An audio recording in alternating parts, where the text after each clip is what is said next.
If you've been to downtown Fort Lauderdale anytime recently, you've probably noticed there's a pretty significant recent addition to the foot of Society Las Olas, right next to the wharf, right across from Bodega, next to the AutoNation headquarters building, and you really can't miss it.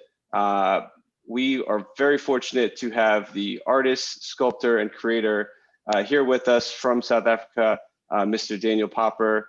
Would you like to introduce yourself? Well, thank you very much for having me. It's a pleasure to be on your virtual show.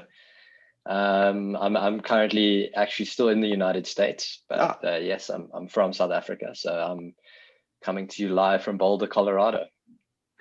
Very nice. Okay. Well, we're going to kick this off with a little bit of a interview style format here. I'm going to ask Daniel a few questions, and then we'll leave some time for question and answer at the end. But we always like to get the backstory of how and why people got interested and started in the arts. So if you wouldn't mind telling us, how did you initially get into the arts and become interested in the arts? And I've always sort of been interested in art. Like, I did art in high school, and then I went on to study art, and I was always interested in a more classical form of art, and like drawing and painting sort of thing. And so I've always just kept an interest and a passion in it. And then when I left art school, I wasn't really sure that I was going to continue with it, because started to shift more into the entertainment side of things, and started working in the event spaces, so where I could create things for people at events to engage with. And it was it was a nice break from the art world, because it's a different market of people. You're not typically making something that's for sale, where there's an expectation of value, or perceived value that gets placed on something. And so that it excited me a little bit more, because it didn't come with the sort of added pressure of the art world, which is just very complex, multifaceted, strange world that nobody really understands. Even if they claim to understand it, I don't buy it, because it's just really a matter of opinion. But so that's what happened. I got into the event space. It opened up all these new creative doors for me. It got me interested in industrial design. I started to work, with all sorts of different kinds of people that you wouldn't necessarily find in like a painter's studio. So I was working with metal workers and fabricators, and learning a lot about different components, about how to make things. And just got more into the maker space. Phenomenal. I've actually had a few people chime in on some of the preliminary posts that know your work from other places. Aside from obviously the signature piece in Tulum, what were some of the events that you did contribute towards from an experiential design perspective? It started off in South Africa, actually, probably about 14 years ago, when Burning Man came to South Africa. So they did like a regional Burning Man in South Africa. And that was when I started to create like installations for people to engage with, and then started to explore how that could sort of filter out into the other markets in South Africa. So when the World Cup came to South Africa, I started to work with some corporate brands there to create these sort of interactive spaces that involve puppets and interactive sculptures and stuff like that. And then and then things moved from there. And then I started to work in the international festival realm. I did Boom Festival in Portugal, which is a psychedelic visionary psytrance festival. And then the events that are quite well known here in the United States would be the Electric Daisy Carnival in Las Vegas and Orlando, and the Electric Forest Festival in Michigan. Phenomenal. just for those that are curious, the image that we're sharing on screen, where is this piece from? That's from Electric Daisy Carnival in Las Vegas, and that piece tours around. So it's only toured for 1 year because obviously then COVID came around, but it's done. It's gone to Orlando, Florida, and to Las Vegas. Phenomenal. So from this initial experience and from this initial popularity that you were gaining, how did the transition go from these initial interests in creating monumental sculptures and installations to, I guess, first the piece in Tulum and then the Thrive project, and we'll go from there.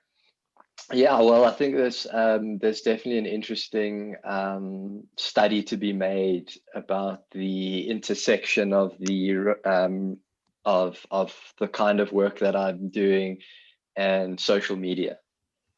I think that it's just, you know, the stars are aligned right now for this kind of work that is, you know, gaining popularity and an audience that would not necessarily have been there, you know, because essentially art was really quite an exclusive thing, you know. So like these, you know, sculptures, gallery, it's for people that go look at art galleries, you know, and that was it, you know. But Instagram and Facebook and social media has opened up creativity and art to like this huge audience around the world. So for example, like these installations, they were built for events that were typically like a week or a weekend, and for those people who attended it.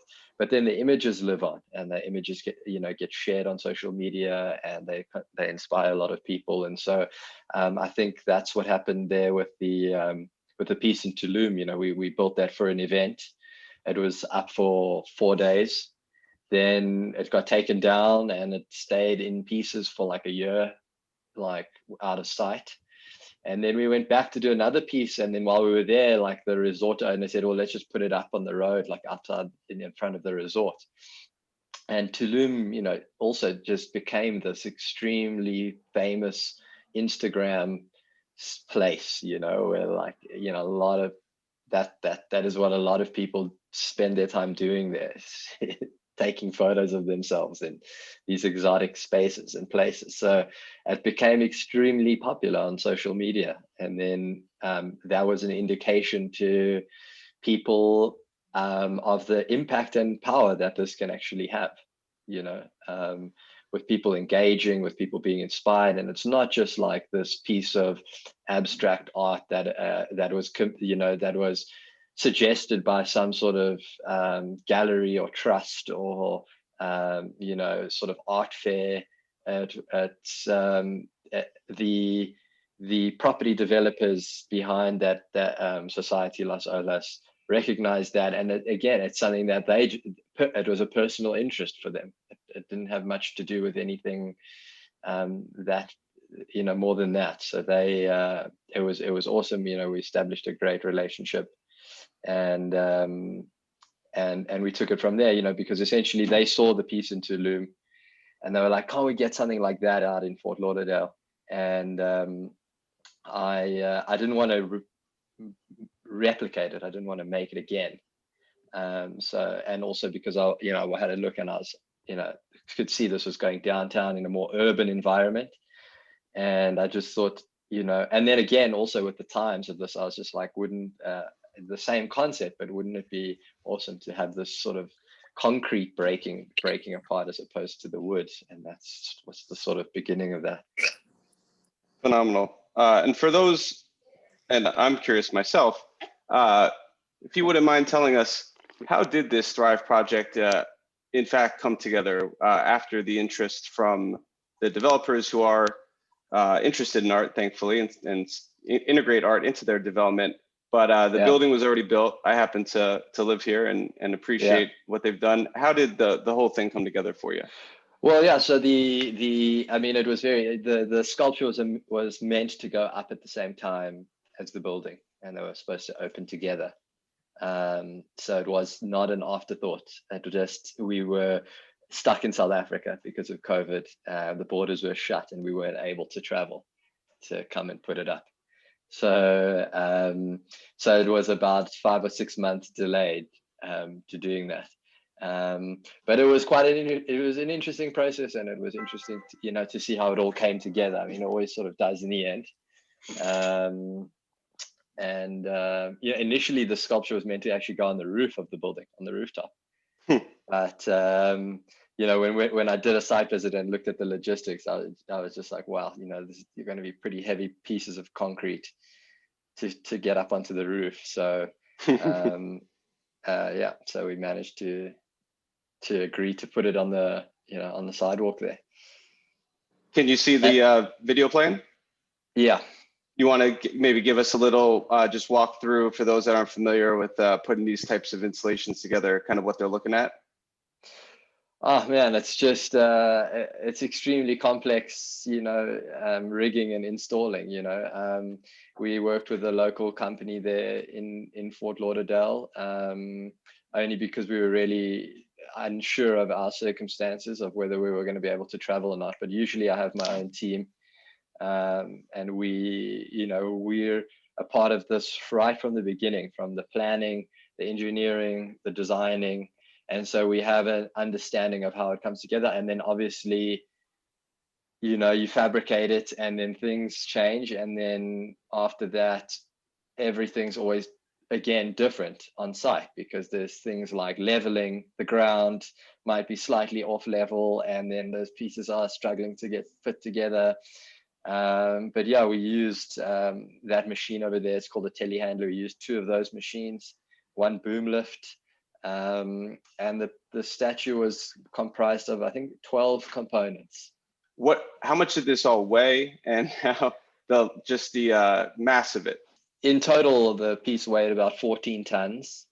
Each component was between 1 to 3 tons. Yeah, so that it was made out of glass fiber reinforced concrete. So what that means is you chop up glass fibers and you mix them into a specific compound of concrete that's got additives in it that makes it extremely strong.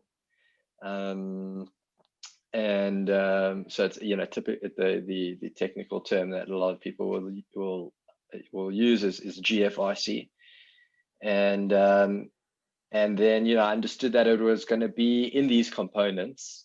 Another method of making something like that would be to just completely fabricate the entire thing in situ, like from scratch, rather than bringing in pieces.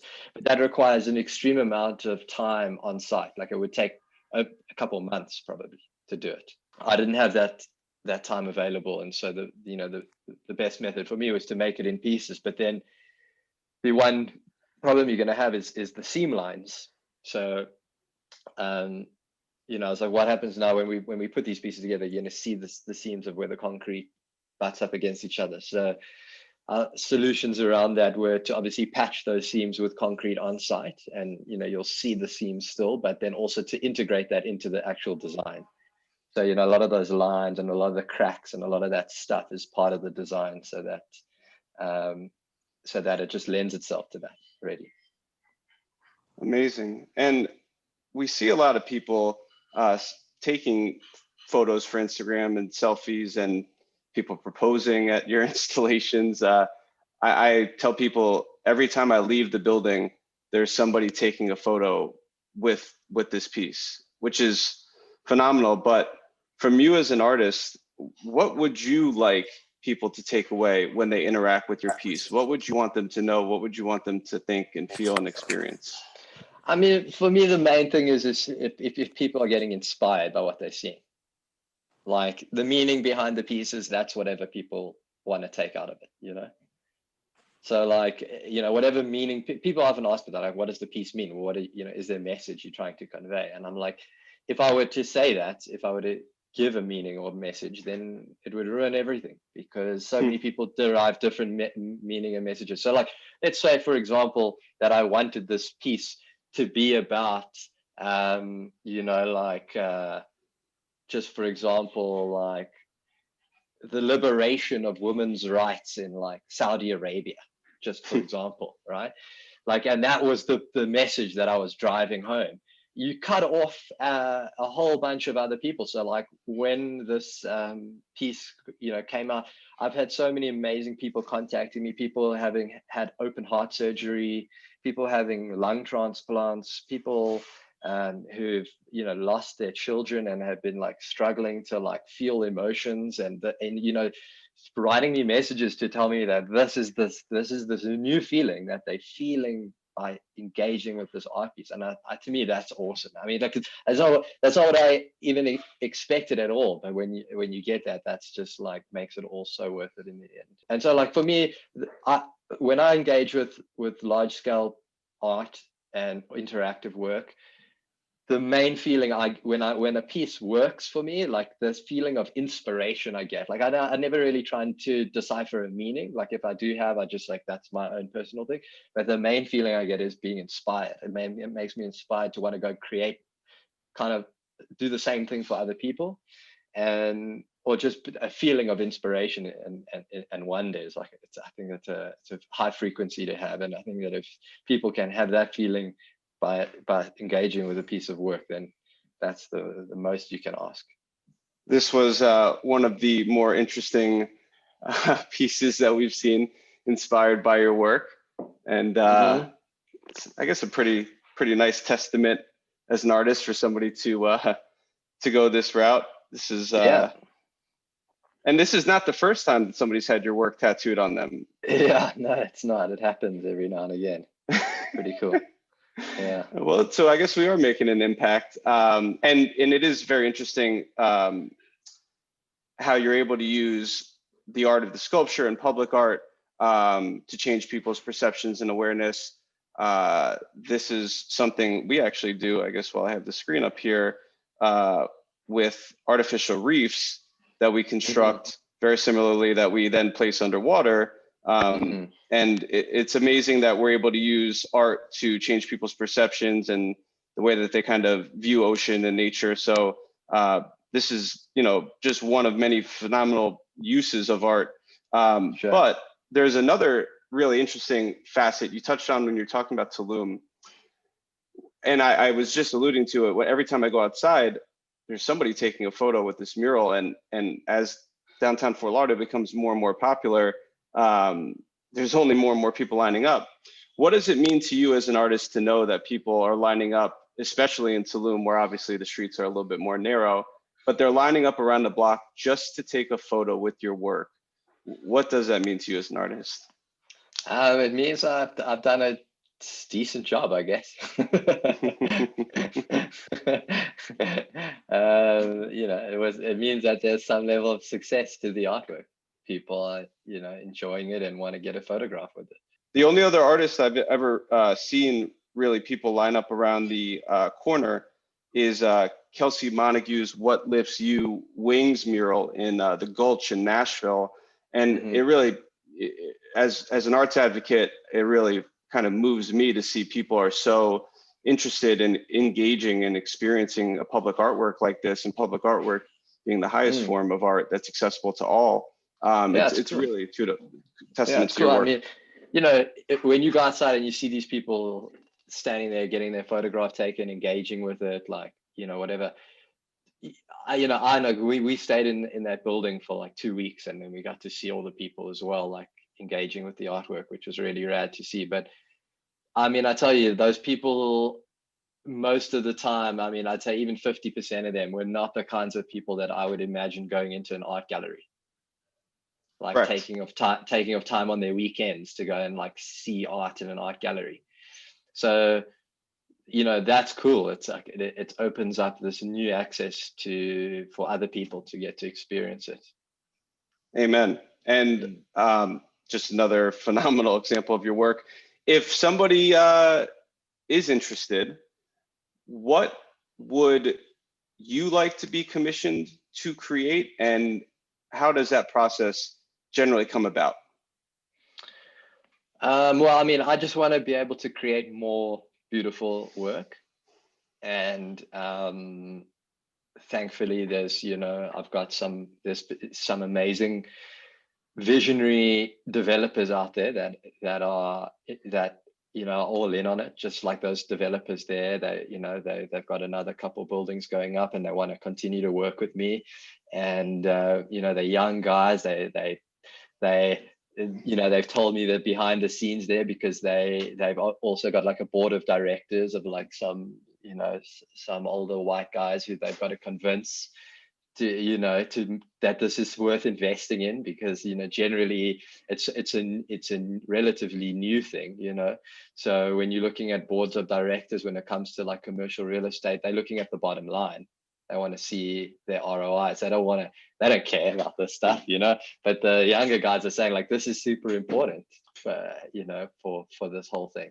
And it's awesome, you know, to be able to work with these guys. So for me, it's like being able to have the right kinds of clients who share the same sort of vision, and where there's like a freedom of creativity, you know. So like, you know, particularly these guys at PMG, they were extremely non-restricting.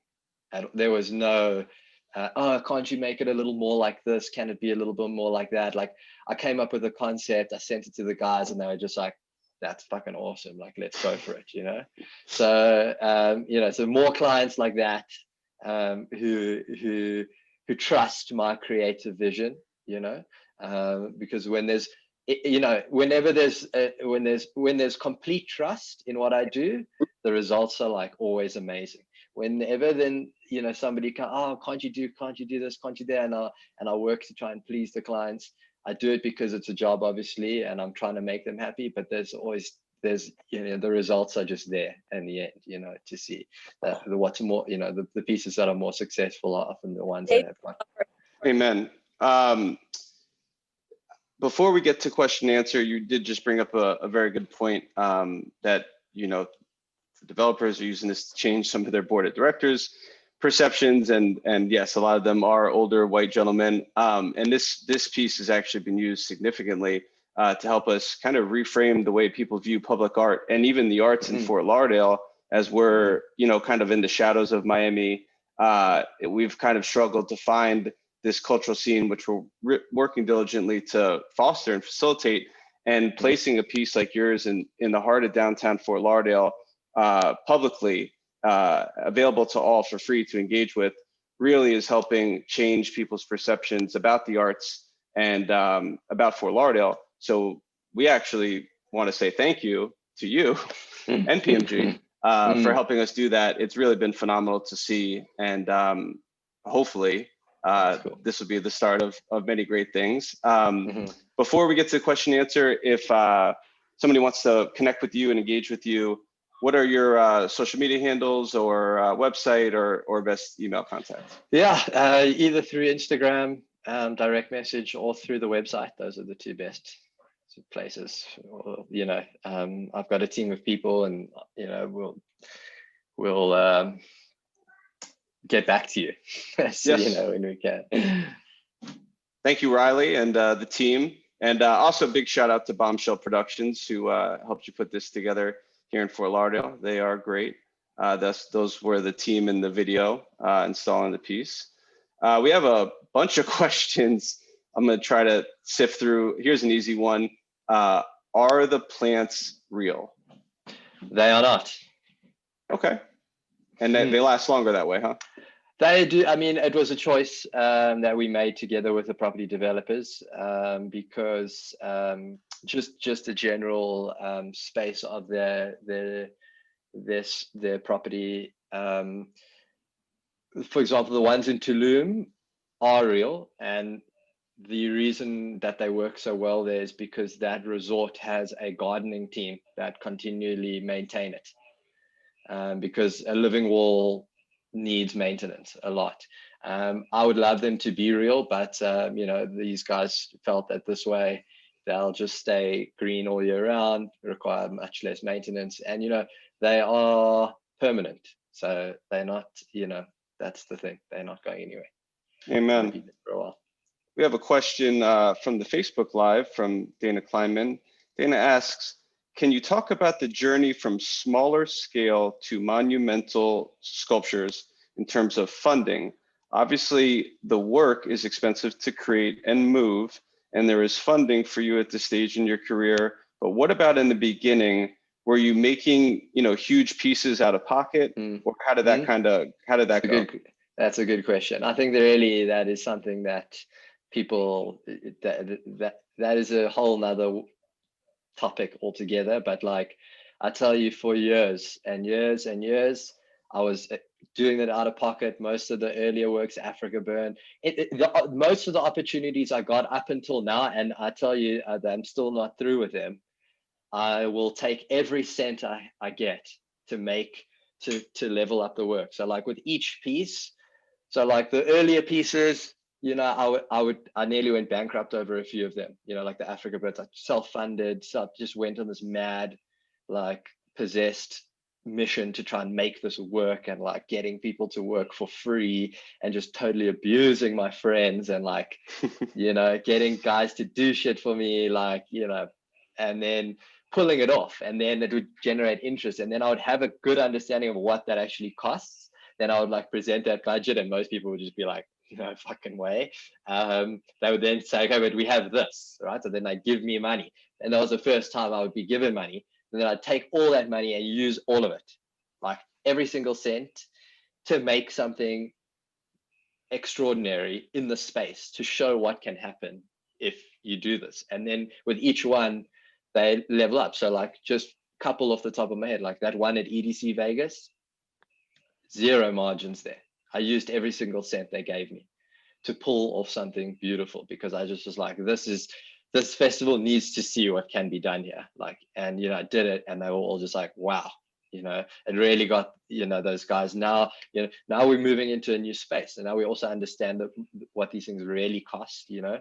And so I got to tell you, like, each one is able to gain more appreciation relative to what it costs, so people would understand, okay, cool, they can see the value now, you know. So as you go, the earlier ones, you know, each one, and I'm still doing it. So like I'll get given, if the space is right and the client is right, I'll be like, right, let's go to town and use all of the money. And then Riley gets super upset because we have no money left, and I've just gone and completely blown the budget to trying to make something like super special.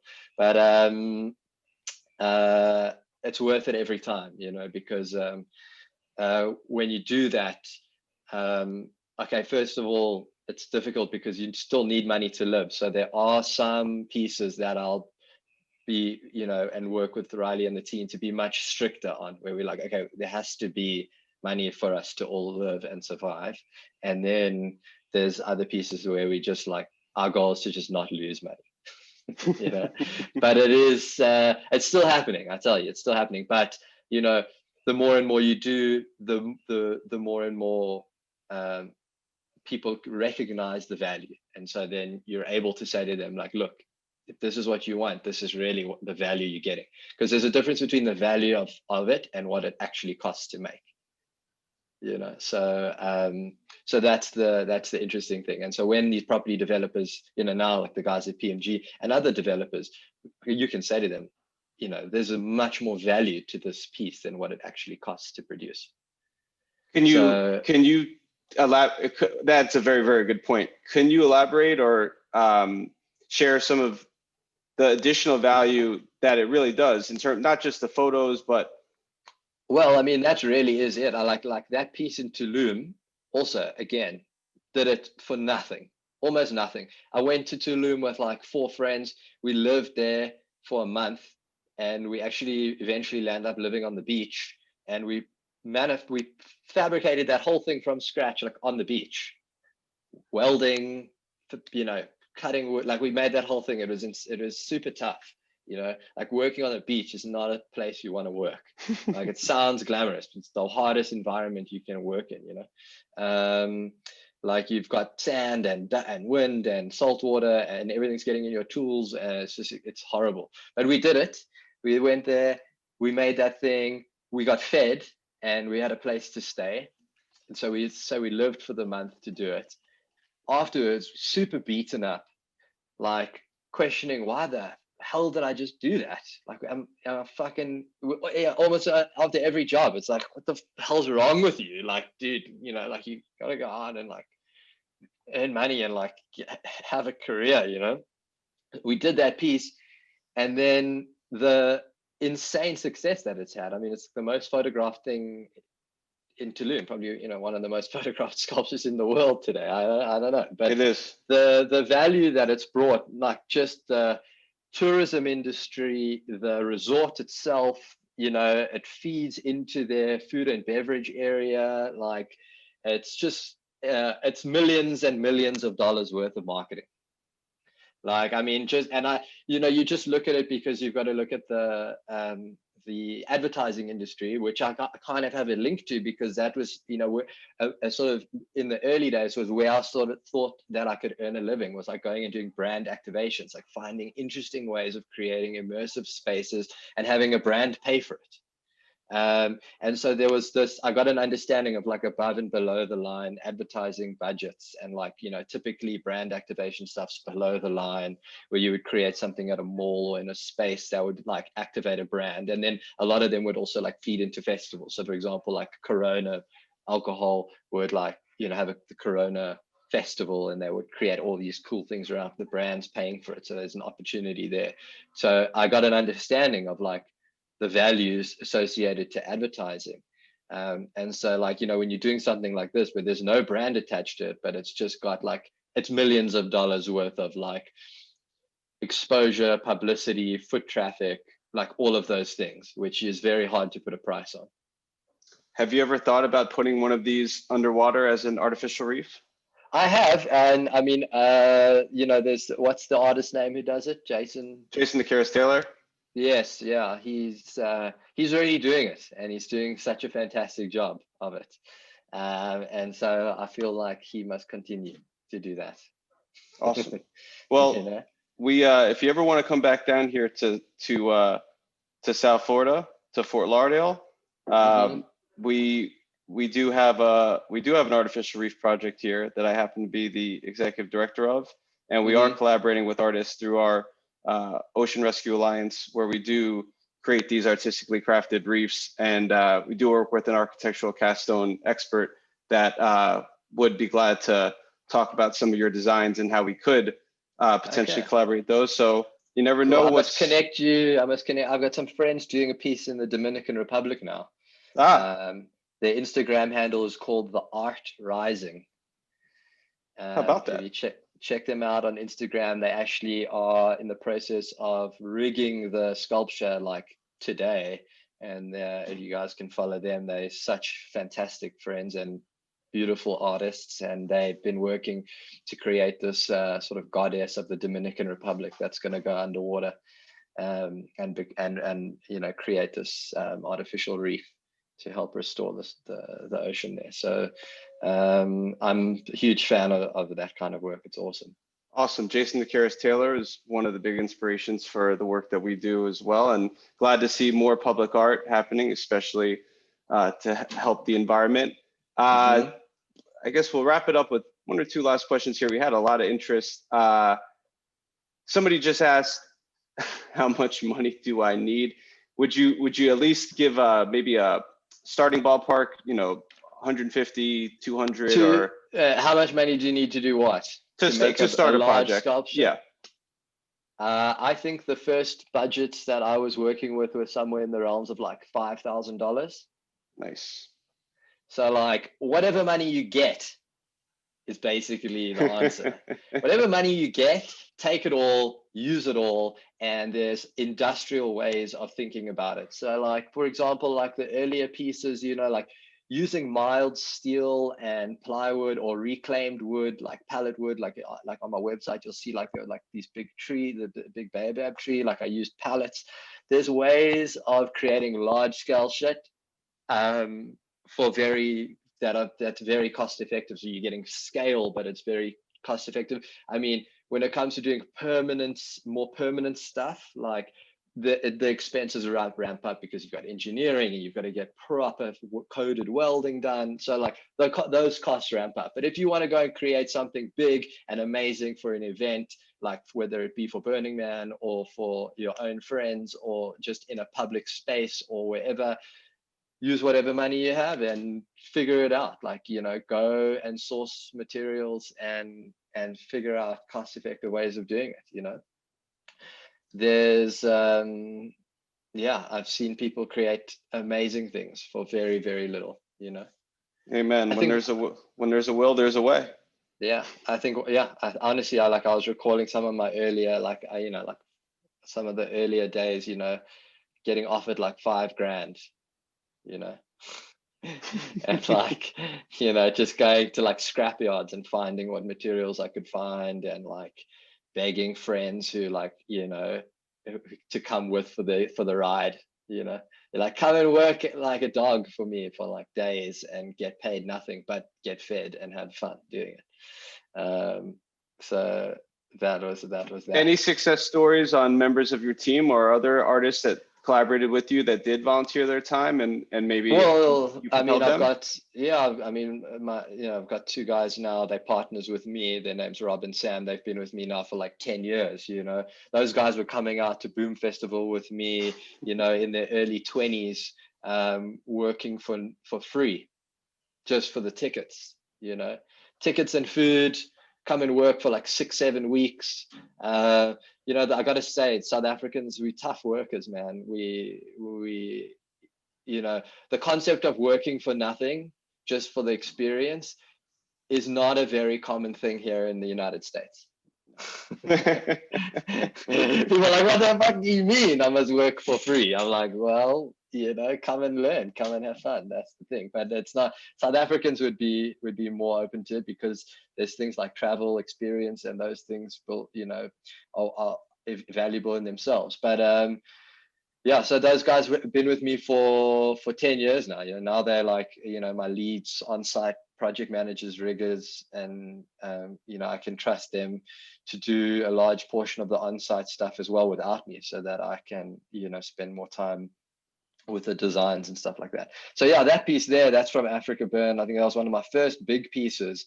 I tell you, man, there was a team of 12 people involved in making that. Everybody worked for free. Nobody got paid anything. I lost so much money. Like, I was still like working like in a restaurant, I think, so as a waiter. Like, just, you took everything I could. I landed up in so much debt. I was like, honestly, like, I thought it was the biggest mistake I'd ever done. Like, when I finished that job, I was like, what have you done? Like, you've ruined your life. But then you look back and you're like, well, what's life worth? Is a life worth living? So it certainly is not something a lot of people would be willing to do. But you know what? It's paid dividends, and kudos to you and your and everybody on your team. It's a phenomenal opportunity, I'd say, just to be able to go to a place like Tulum and with yourself, and or go to some of these festivals, or come to Fort Lauderdale. There's one last thing we'd like to share in closing. We have the former Broward County Cultural Chair, our big sponsor and one of the biggest supporters of the arts here in Broward County, Jody Tanner, just wanted to say a couple words. Okay, first of all, I just want to say thank you, Evan, and Fort Lauderdale Art and Design Week for putting on these talks, putting on these experiences for people to really have an opportunity to see new artists that they hadn't seen before, visit new places never seen. And specifically, Daniel, you're amazing. I think that this beautiful piece of art you've created in Fort Lauderdale is really bringing people out. We haven't had a new fresh piece that's like really brought the public out to appreciate the arts in a long time. And as we know, we've gone through a lot of tough time from COVID and things like that, and people are just not getting out. But literally, when you see people saying, I'm going to go out because I want to go see that piece, that's amazing. And that's what we're here for. And that's why we want to celebrate the cultural arts. And Evan and you and all the people on this call, and people who are advocates for the arts and funders of the arts and just lovers of the arts, I thank you all. And thank you so much, guys. I really appreciate it. This is really fantastic. Thanks a lot. And I think a huge thank you to PMG and the visionaries who trusted in this process, because the job is to get more real estate developers to think the same way. They pay for it. And I gotta They say, paid for it. a lot of my friends, I didn't mean to interrupt, are developing, and developers, and I've spoken to a lot of them, and I had made a comment on the post in the chat here earlier.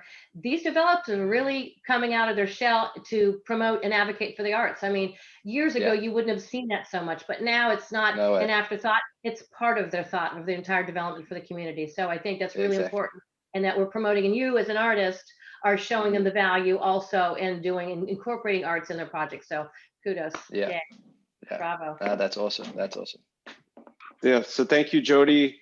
Thank you, Daniel. Thank you, everybody. Las Vegas Capital Arts, PMG, my friend Melissa with Levy, and everybody that tuned in. We sincerely hope that you'll follow along Daniel on this journey. He's not going to stop anytime soon. There's more work to be created, as you found out. Yeah. If you'd like to commission him to do a piece, please feel free to reach out. Himself or Riley will respond through his Instagram or his contact on his website. For more information, you can log on to www.ftladw.com. Follow us on social media. I'm Evan Snow. You can find me at evansnow13, at Choose954, at 1000 Mermaids, at Ocean Rescue Alliance, all that good stuff. And Daniel, we look forward to bringing you back to Fort Lauderdale in the future. Thanks, guys. Thank you so much for having me. Thank you. Cheers.